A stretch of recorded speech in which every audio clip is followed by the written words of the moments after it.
नमस्कार दोस्तों, शुरू करते हैं आज का दैनिक भास्कर का न्यूज़ एनालिसिस। आज है अंबेडकर जयंती। इस शख्स के बारे में बात करते हैं, इनकी शख्सियत के बारे में बात करते हैं। ये एक बहुत महान आदमी थे जिन्होंने क्या बनाया था और इसने इंडिया को क्या क्या दिया है। ये कहाँ पे जन्मे थे? ये मऊ में जन्मे थे 1891 में, जो अभी कहाँ पे है? एमपी में है। नेक्स्ट हम देखते हैं इनको क्या क्या कहा जाता है। इनको फादर ऑफ इंडियन कॉन्स्टिट्यूशन, संविधान का निर्माता का था, पिता कहा जाता है इनको, और chief architect of the constitution. उसके बाद इनको क्या कहा जाता है? मॉडर्न मनु के नाम से भी इनको जाना जाता है। ठीक है। उसके बाद इनको जाना जाता है undisputed leader of schedule caste. इतने उपनामों से इनको जाना जाता है। इन्होंने पढ़ाई पहले इंडिया में किया। उस टाइम पे ये दलित बैकग्राउंड से आते थे, दलित कास्ट से आते थे। उस टाइम पे सिर्फ यही सिंगल थे जिन्होंने 10th क्लास या 12वीं क्लास पास किया था। उसके बाद ये बाहर विदेश में पढ़ने के लिए गए थे। आ करके इन्होंने जो पिछड़े जातियों के लिए, पिछड़ी जो जाति थी, जो जनजाति थी, उनके लिए इन्होंने आवाज़ उठाई और उनको वोट देने का अधिकार, जहाँ पे भी उनके अधिकारों की बात आती थी, उन्होंने उनके लिए बहुत ही संघर्ष किया। Next important is Poona pact 1932। Gandhi ji और इनके बीच में पूना पैक्ट हुआ था। ये क्यों हुआ था? कम्युनल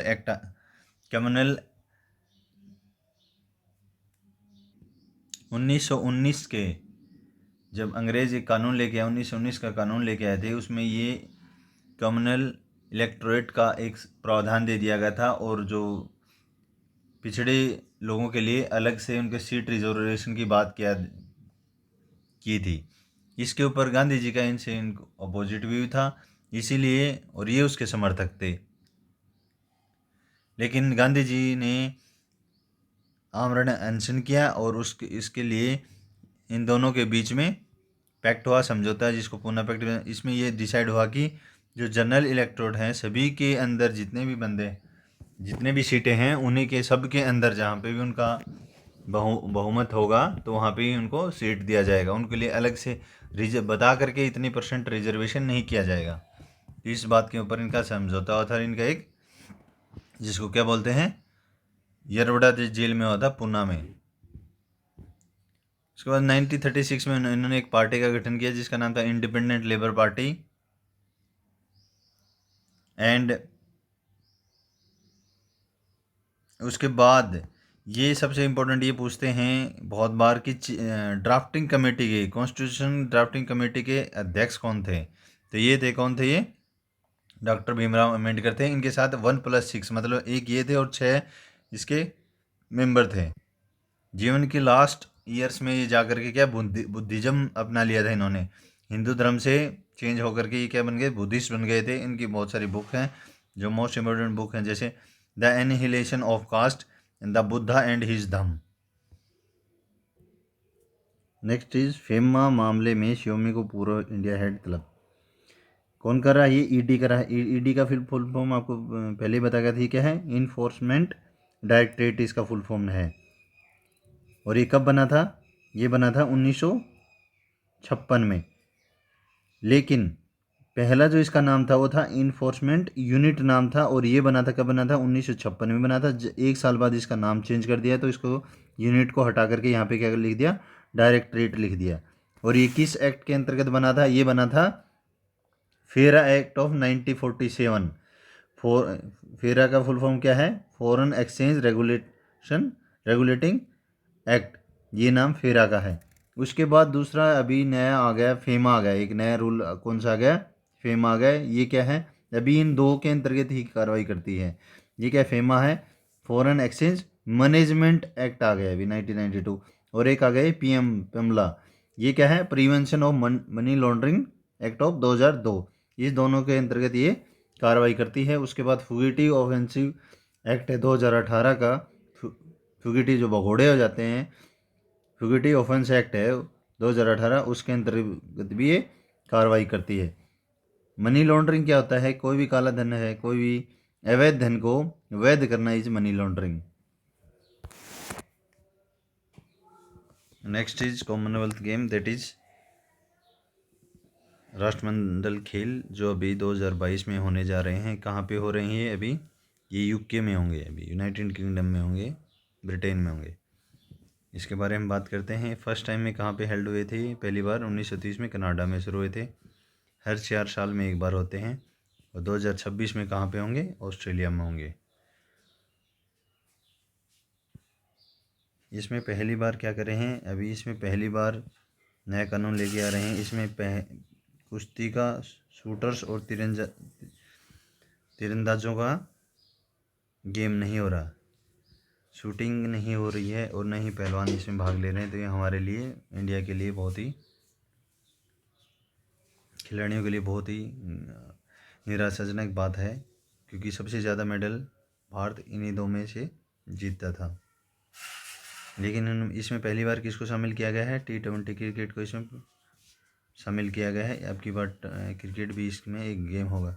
उससे पहले एक बार ही क्रिकेट को सिर्फ, जिसमें मेंस की जो टीमें खेली थी, उन्हें एक ही बार पहले ऐड किया गया था। ये दूसरी बार है जब इसमें क्रिकेट को राष्ट्रमंडल खेलों में शामिल किया गया है।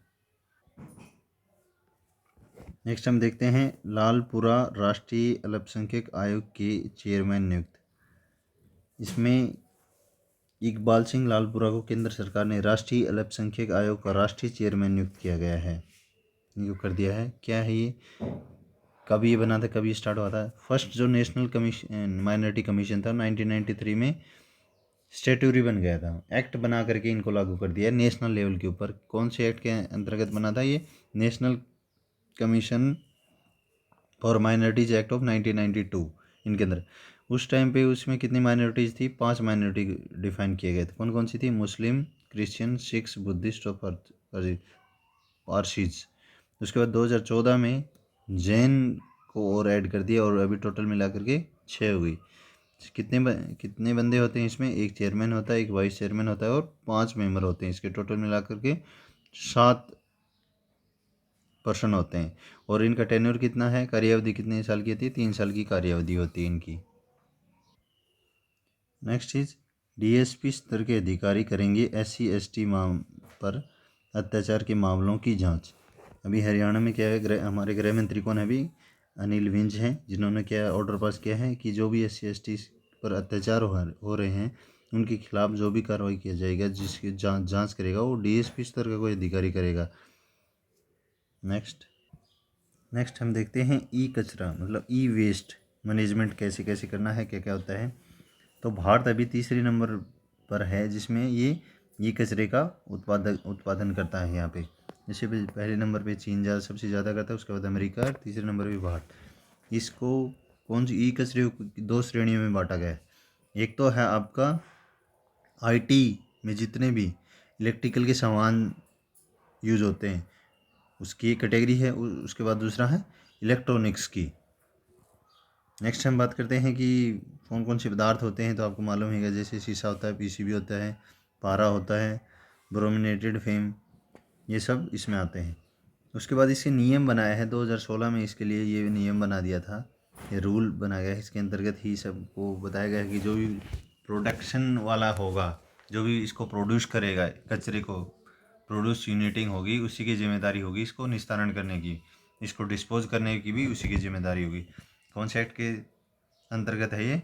ई कचरा, e waste management rule of 2016। Next news is related to games. Belgium की टेनिस खिलाड़ी किम क्लिस्टर्स ने तीसरी बार इसने संन्यास लिया है। ये पहले वर्ल्ड नंबर 1 रही थी, उसके बाद इसने अभी फिर से संन्यास ले लिया है। तीसरी बार ये संन्यास ले रही हैं इनसे। IPL का संस्करण कौन सा चल रहा है? IPL का संस्करण चल रहा है 15वां एडिशन, जो 15वां एडिशन चल रहा है।